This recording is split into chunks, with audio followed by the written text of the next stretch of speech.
계속해서 주제 2, 백제의 성장, 성립과 성장 공부 이어가도록 하겠습니다. 자, 백제는 언제 어떻게 만들어졌느냐. 자, 고구려랑 똑같은 방식으로 정리를 할 텐데요. 자, 역사 기록에 따르면 이 백제라는 나라가 만들어진 것은 아까 삼국사기에 기록되어 있다 그랬죠. 삼국사기의 기록에 따르면 백제는 기원전 18년에 만들어졌다. 이렇게 기록이 되어 있어요.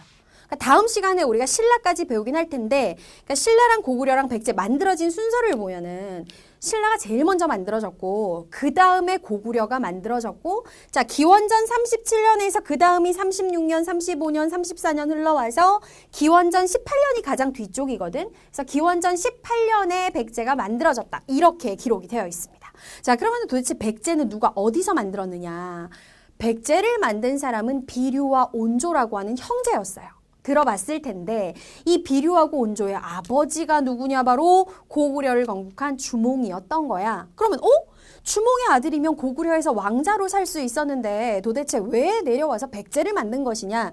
이건 역시 이제 전해지는 이야기에 따르면 그러니까 이 주몽이 고구려를 만들기 전에 부여에 살았었다 그랬잖아. 근데 부여에 살았을 당시에 이제 거기서 혼인을 해서 낳은 아들이 있었어. 그 아들을 이제 부여에다가 두고 내려와가지고 고구려를 만든 거였거든요. 고구려를 만들고 나서 다시 혼인을 해가지고 자식을 낳는데 그게 비류하고 온조야. 그러니까 잘 생각해봐. 헷갈리지 말고.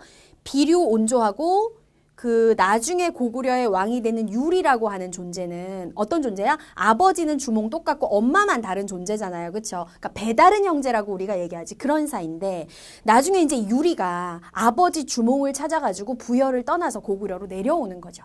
이제 비류하고 온조가 처음으로 형을 딱 만나게 된 거야. 엄마는 다르지만. 근데 어쨌든 왕위 계승에서 중요한 어떤 위치에 있는 왕자들이잖아.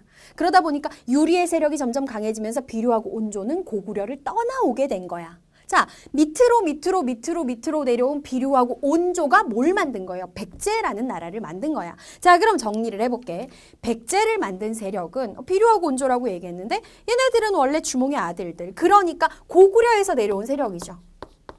근데 거기서 더 거슬러 올라가 보면 결국 고구려를 만든 주몽도 부여에서 내려왔으니까 백제를 만든 세력은 결국 부여 계통의 사람들 그리고 고구려 계통의 사람들 여기서 내려온 사람들이구나 라고 얘기를 할 수가 있는 거지.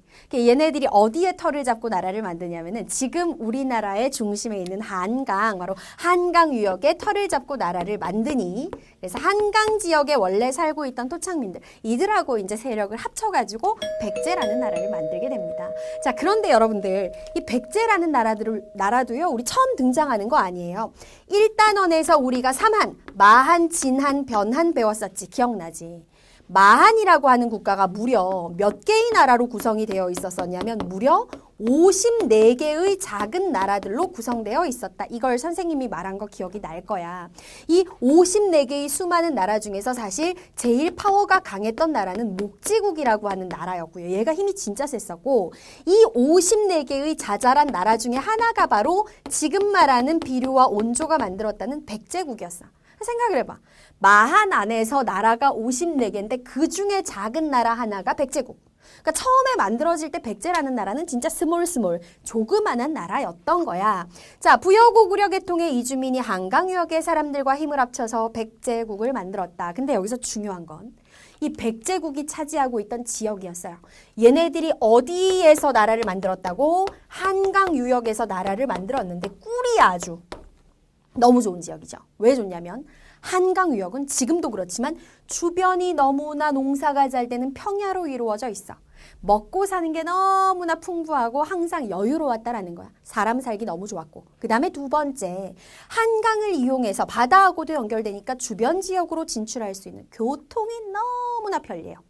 그리고 세 번째 결정적으로 가장 중요한 게 바로 이건데 당시에 이제 백제하고 신라하고 뭐 가야도 있었고 고구려가 있었던 우리 한반도는 중국 대륙보다도 문화 발전의 속도가 좀 느린 편이었어요. 즉 누가 빠르게 중국 쪽에서 발달한 문화를 받아들이느냐에 따라서 발전 속도가 달라졌는데 사실 중국의 발달한 문물을 받아들이기에 백제는 너무 좋은 위치였던 거야. 한강 하류에서 배 타고 건너가면 중국으로 바로 연결되잖아요. 즉 중국의 선진 문물을 수용하기에 너무나 유리하다 보니 발전 속도가 빨랐고 그래서 처음에는 마한의 54개 중에 정말 작은 나라로 시작이 됐지만 시간이 지나면서 마한 지역의 일부 나라들을 합치고 세력을 넓히면서 이제 점점점 하나의 강력한 국가로 성장을 해가기 시작합니다.